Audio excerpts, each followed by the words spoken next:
Richard Satchwell has been found guilty of murdering his wife Tina at their home in Youghal, County Cork in 2017. After a trial lasting just over 4 weeks, the jury at the Central Criminal Court took almost 9.5 hours to find Mr Satchwell guilty of murder. Tina Satchwell's family. In March 2017, Tina Satchwell vanished from her home in Youghal, County Cork. Her husband, Richard, reported her missing days later, claiming she had left voluntarily with €26,000 in cash. For over 6 years, he maintained this narrative, making public appeals for her return and insisting on his innocence. But in October 2023, a cadaver dog named Fern led Gardaí to a shocking discovery beneath the stairs of their shared home. Tina's remains, concealed in a shallow grave under concrete. This is the chilling story of Tina Satchwell and the secrets that lay hidden in plain sight. Her presence in our life. If you haven't subscribed to this channel by now, please do so now and turn on your notification button. Of her loss. Today, as a family, we finally have justice for Tina. In this time, our family would like to ask for privacy to begin our healing.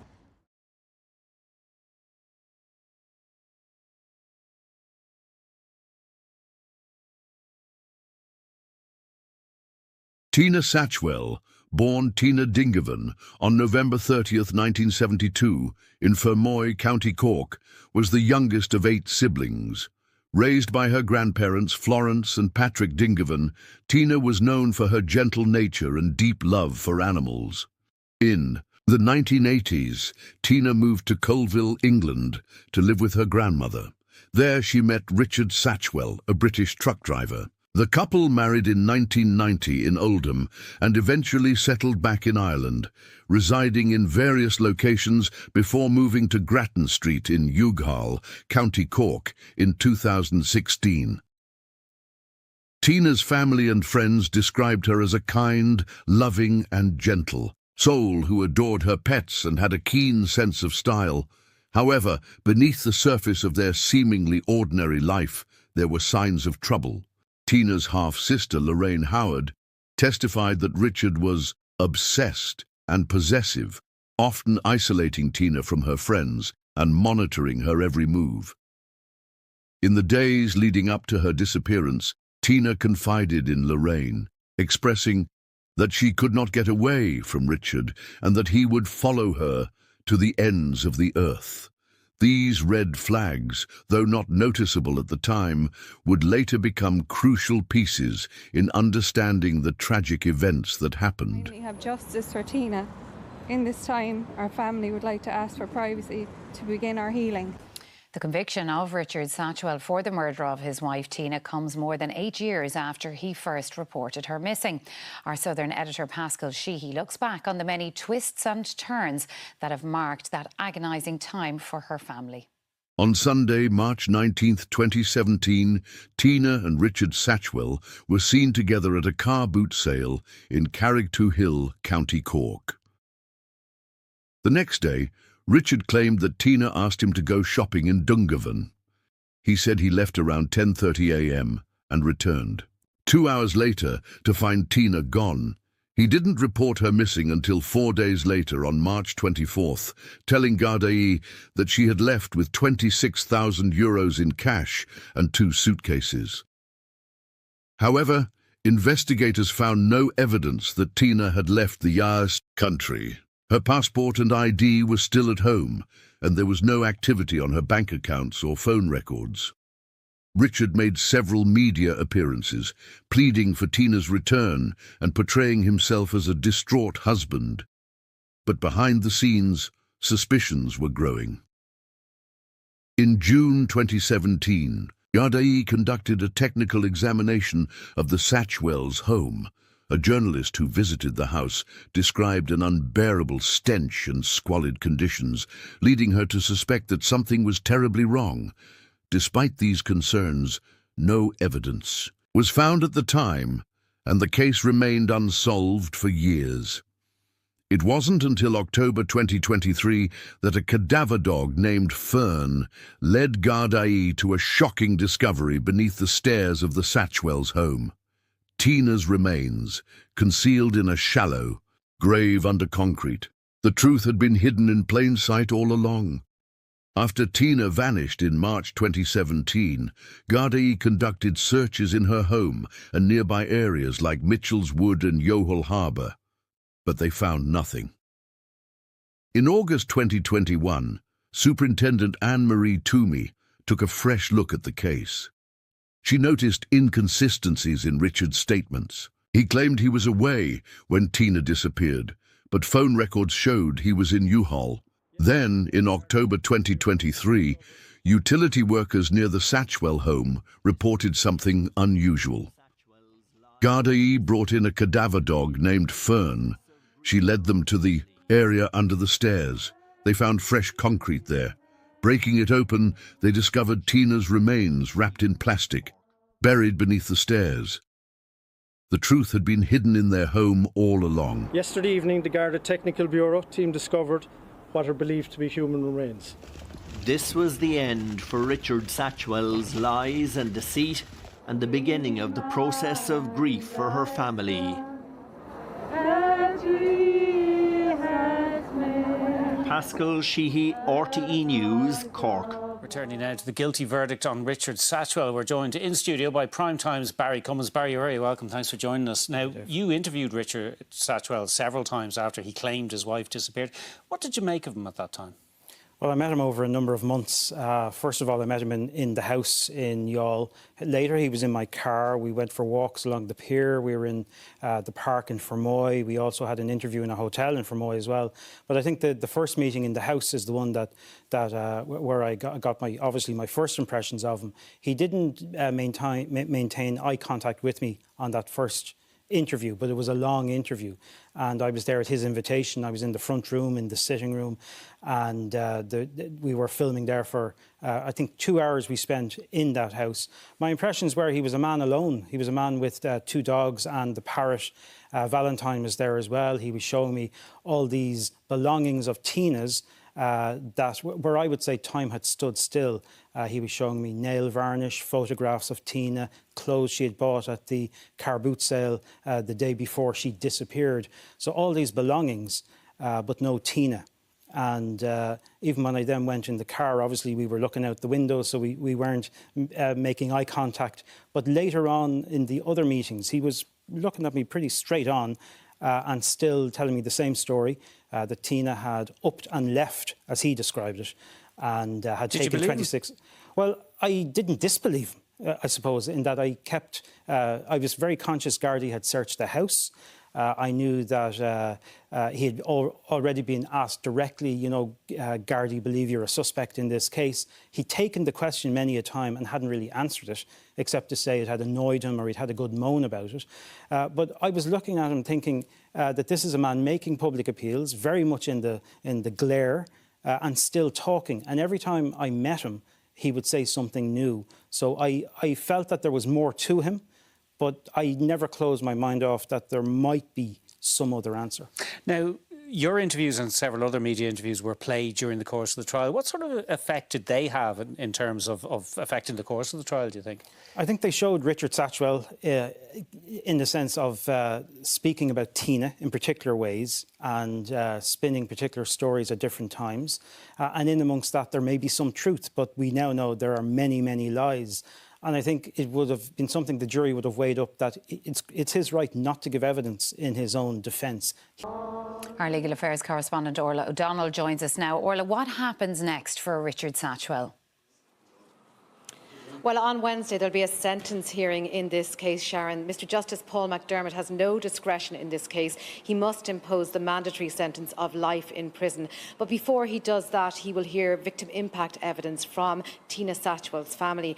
Now, you heard there earlier Sarah Howard saying the way she was portrayed in this trial was not true, was not a true reflection of the way she was. And there's no doubt they'll want to set the record straight, and they'll want to illustrate to the judge the profound effect her loss has had on them. Orla, are there questions for the Gardaí as a result of this case? Well, the most obvious question is why wasn't Tina Satchwell found earlier? And this is something that Richard Satchwell's defence counsel, Brendan Grehan, zeroed in on in his cross-examination of the various Garda witnesses in this case. His point being that if the body had been found earlier, there would have been better pathology evidence which might have shown how exactly Tina Satchwell died, and he said might have been to the benefit of his client. The questions, I suppose, are why wasn't the house in Grattan Street dug up in 2017? Why weren't building contractors brought in? Why wasn't a cadaver dog brought in at that stage? And also, why weren't electronic devices which were seized in 2017, why does it appear that they weren't analysed in some cases until 2021? Now, Superintendent Anne-Marie Toomey, who took over the Garda investigation, said she couldn't account for the thoughts or beliefs of the previous investigating team in terms of what they did or didn't do. Mr Grehan said obviously the person mainly responsible for the fact that Tina Satchwell's body was not found earlier was Richard Satchwell. But he said the failures of the Garda investigation should not be swept under the carpet. And he said what a different case it could have been if everything had been done as it could have been. Now, this evening, a spokeswoman for An Garda Síochána said because the case is still before the courts, they could not comment, they cannot give any comment on the investigation. Sharon. Legal Affairs correspondent Orla O'Donnell, thank you. In October 2023, Garda made a grim discovery in the Satchwell home. Beneath the stairs, under a layer of concrete, they found Tina's remains. She was wrapped in plastic, wearing her tartan pyjamas and dressing gown. Her wallet, containing her ID, was still in the pocket.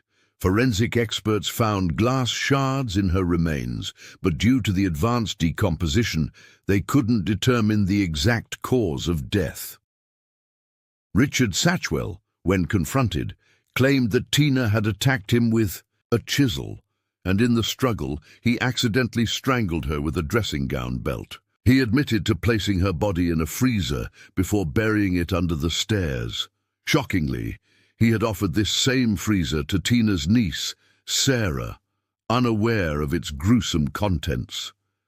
For over 6 years, Richard maintained his innocence, making public appeals for Niall Tina's has actually return, taken but the time truth off for was once, hidden in their and home Nicola all along. is busy with other Crime World matters, which means just stuck with me again. But bear with Absolute me. pleasure. You say that with surprise in your voice, but It's not surprise, it's sincerity. So the Richard Satchwell trial, today is day 14 of evidence. So you've been covering this really extensively for Crime World.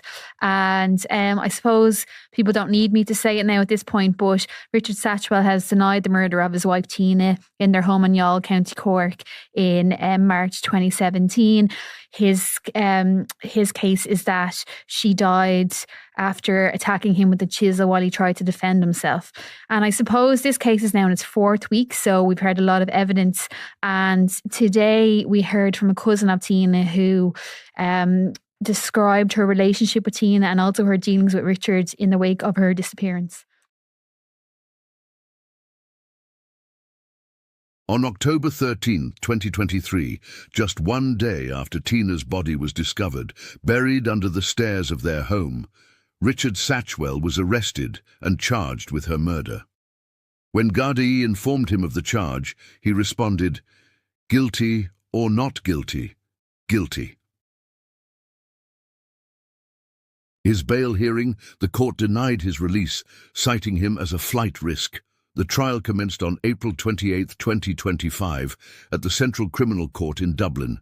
The prosecution presented evidence highlighting Richard's deceit and inconsistencies over the years. They argued that his actions were calculated, aiming to cover up the crime and mislead investigators. The defense contended that Richard did not intend to kill Tina, suggesting the incident was a result of a sudden altercation. On May 30th, 2025, after 9.5 hours of deliberation, the jury found Richard Satchwell guilty of murdering his wife. During the sentencing, Tina's family delivered emotional victim impact statements. Her half-sister Lorraine Howard described Richard as a master manipulator who subjected the family to years of uncertainty and pain. Tina's niece, Sarah Howard, expressed her anguish, stating that her aunt was taken from them in the most tragic and violent way, murdered by someone who claimed to love her. On June 4, 2025, Richard Satchwell was sentenced to life imprisonment for the murder of his wife, Tina. On May 30, 2025, after a 5-week trial, the jury found Richard Satchwell guilty of murdering his wife, Tina. The verdict came after 9.5 hours of deliberation. Richard showed no emotion as the decision was read. During the trial, the prosecution presented evidence of Richard's deceit and inconsistencies. They argued that his actions were calculated, aiming to cover up the crime and mislead investigators. The defense contended that Richard did not intend to kill Tina, suggesting the incident was a result of a sudden altercation. On June 4, 2025, Judge Paul McDermott sentenced Richard to life imprisonment. The judge acknowledged the family's suffering and extended his condolences. Richard intends to appeal the verdict. Tina's family delivered emotional victim impact statements. Her half-sister, Lorraine Howard, described Richard as a master manipulator who subjected the family to years of uncertainty and pain. Tina's niece, Sarah Howard, expressed her anguish, stating that her aunt was taken from them in the most tragic and violent way, murdered by someone who claimed to love her. The sentencing brought a sense of justice to Tina's family. So this week, as you say, the fourth week, we heard evidence from different people that Richard Satchwell would have mentioned during his interviews with the guards. And so, you know, even going back to last Friday, we would have had, say, Sarah Dobson, who sold the Chihuahua named Ruby to Tina Satchwell. And she spoke about her encounter with Richard Satchwell after, you know, Tina had left him, according to him. And we heard then this week on Monday from John Youghal, who's another car boot sale person, who Tina had told him that she'd never do anything to hurt Richard, and this was in the context of him joking about she was after buying a lovely dress and she had some perfume and that she must be going out to see another man. And we also heard from an Angela Sheehan, who Richard had described as Tina's best friend. And she gave evidence that they were just acquaintances. That she didn't know where she lived, didn't have her number, and they just knew each other from the sauna in the swimming pool in Fermoy. Okay. And so, like on that vein, then as well, like we had Dr. O'Grady, who was called back again about her dealings with the Satchwells as a GP in Fermoy. And then today was I suppose the main witness who was on the stand certainly for the longest was Sarah Howard, a cousin of Tina's. Yeah. And she was. She was saying, like, she was led through her kind of evidence and that she would have spent a lot of time together, swimming, going downtown, walking the dog, chatting in the house. She described Tina as kind-hearted, loved animals, a genuinely lovely person. And they played a clip from Primetime, I think it was in 2018 when this was played. And that was already played in the case as part of showing the different media interviews that were shown to the jury that Richard Satchwell had given in the wake of his wife's, what was then considered a missing persons case in wake of her disappearance.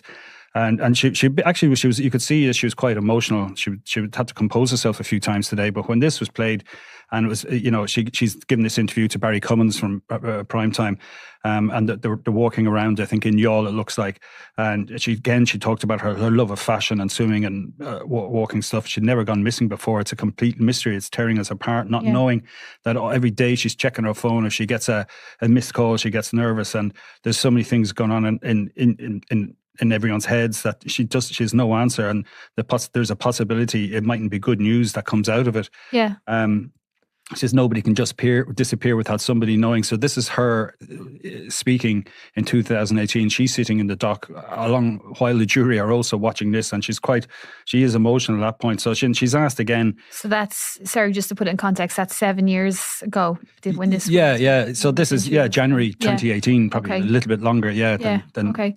And so again, like she was asked then about the last time she saw Tina. So she was saying that was it was just before Christmas time, 2016. So that's like 3 months before her disappearance or her murder, as the state alleges. And she described it as being in great form. We had a great chat. The dogs were with her, and said that she didn't go anywhere without her dogs. When she found out, on the day she found out she was missing, later, you know, it was in March, she rang Tina's phone straight away and there wasn't an answer. And then she ended up eventually having a conversation with Richard Satchwell, having rung him. And I think it took 2 phone calls for him to whatever before they managed to make contact. And she asked him where she was and why the dogs weren't with her and what happened. And he told her the story that we've heard several times now, that they just had an argument and she had left him, and he said that he'd thrown a cup at her or something, and that she took a sum of money. He'd found the keys in the floor when he came back from an errand in Dungarvan, and the suitcases as well he'd mentioned that were taken. And he said that they'd been at a car boot sale that day, and she'd made a comment to him that she had wasted 20 years of her life with him. And she said in court, like, I'd never heard any of that before. So this is from a woman who has been, is close to Tina, or spent a lot of time with her. Yeah. And she was asked then, did you have further contact with Richard Satchwell?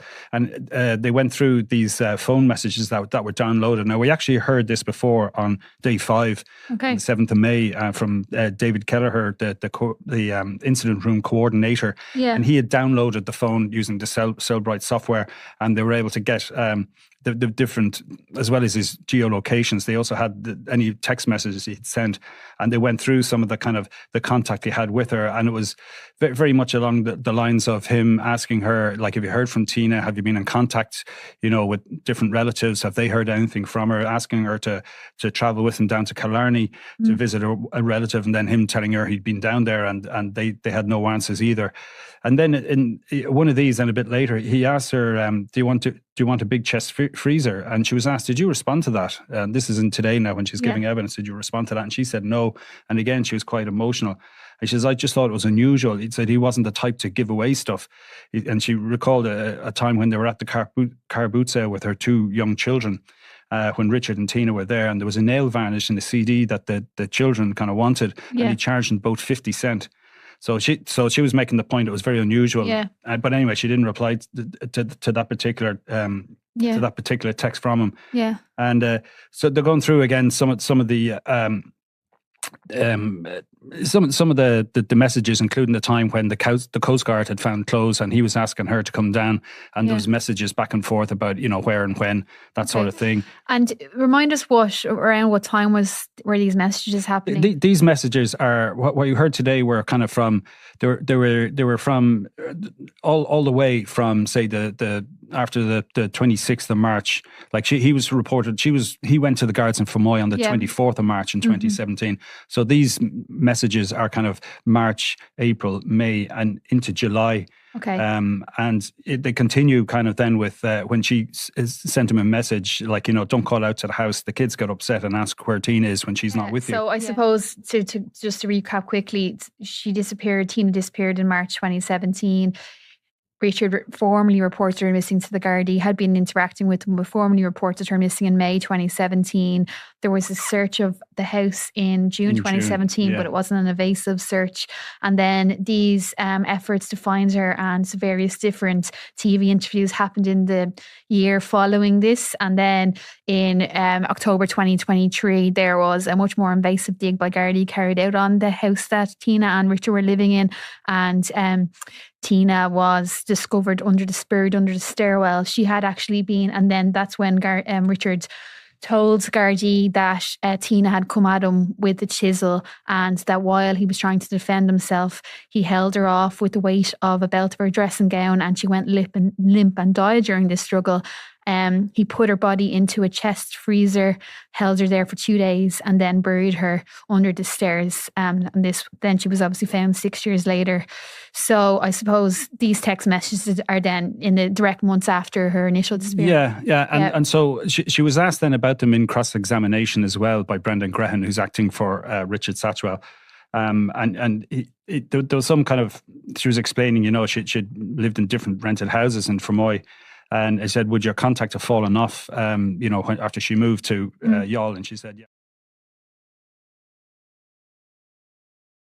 After years of pain and unanswered questions, Tina Satchwell's family finally saw justice served. Her niece, Sarah Howard, described Tina as a kind, loving and gentle soul who loved her animals like they loved her. The family expressed relief at the verdict, hoping to find peace and begin healing. The case sparked widespread controversial discussions about domestic abuse and the importance of thorough investigations. It highlighted the need for vigilance and support for those in potentially dangerous relationships. Tina's story serves as a stark reminder of the dangers hidden behind closed doors. It's a call to action for society to be more aware, to listen, and to act when something feels wrong. In the end, this wasn't just a story about a missing woman or a hidden body. It was a warning, one ignored instinct, one missed red flag, and everything changed forever. So ask yourself, if this happened near you, would you have seen the signs? Subscribe for more true crime stories that don't just tell what happened. Obviously not as they much. Uncover what should never be hidden. If she did come to visit, Richard would be with her because Tina couldn't drive. And he was asked about her statement that she'd given to guards. I think it was a 2021 statement, and where she had mentioned that that Richard appeared to be devoted to her, and you described him as being besotted, and she said always with her. Yeah. And and she had also said that he couldn't really have caused her harm because he was so besotted with her. And she was asked about kind of Tina's relationships with other members of the extended Dingiven family and her biological mother. She also talked about the state of the body, and the fact that there was no organs meant that they couldn't do any toxicology on the organs, the brain, the heart, the lungs, and to figure out if there were anything in her system. They were able to do some toxicology, an analysis on some hair, which would show if there were any drugs in the system in the 90 days before she died, and that there was nothing showed up on that. Yeah, but the advanced state of decomposition made at determining a cause of death. Yeah, there was no. She couldn't determine a cause of death. Okay, so it's been a busy few weeks of this trial, Eamon. As we said before, we're on week 4, and today the prosecution case closed. Yeah, so it's a sign that I guess we're certainly getting towards the end. Yeah. But I mean, there's no the jury asked how long it was going to last, and they were told at the outset that it's going to be a 5-week trial. So this is week 4. So it's there's been no change on that in terms of how long it's going to last. So as far as we're all concerned, it's a 5-week trial. Okay, and I suppose I know it's not necessarily said to you, but we assume from what we know that obviously the prosecution opened their case.